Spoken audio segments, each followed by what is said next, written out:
എന്നെപ്പോലുള്ള ഒരു സാധാരണക്കാരന്, നിങ്ങളെപ്പോലെ ഒരു പ്രതിഭയല്ലാത്ത ഒരാൾക്ക്, നിങ്ങളെപ്പോലെ 10ാം ക്ലാസ് കഴിഞ്ഞപ്പോഴോ 12ാം ക്ലാസ് കഴിഞ്ഞപ്പോഴോ ഒരു സമൂഹവും ആദരിക്കാത്ത എന്നെപ്പോലെ ഒരാൾക്ക് ഈ പറഞ്ഞ നാടുകളിലേക്ക് എത്താൻ കഴിഞ്ഞെങ്കിൽ, എൻ്റെ സ്വപ്നത്തെ യാഥാർത്ഥ്യമാക്കാൻ കഴിഞ്ഞെങ്കിൽ അതെൻ്റെ ആഗ്രഹം കൊണ്ട് മാത്രമാണ്.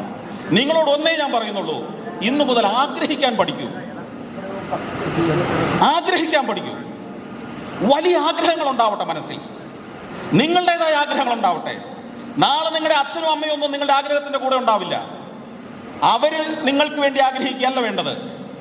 അവർക്ക് വേണ്ടി അവരുടെ അച്ഛൻ ആഗ്രഹിച്ചു, ആ അച്ഛന് വേണ്ടി അവരുടെ അച്ഛൻ ആഗ്രഹിച്ചു, അതല്ല നമുക്ക് വേണ്ടത്. ഇനി നിങ്ങൾക്ക് വേണ്ടി നിങ്ങൾ ആഗ്രഹിക്കുക, നിങ്ങൾക്ക് വേണ്ടി നിങ്ങൾ സ്വപ്നം കാണുക, ആ സ്വപ്നത്തെ ഹൃദയത്തോട് ചേർത്ത് വെക്കുക.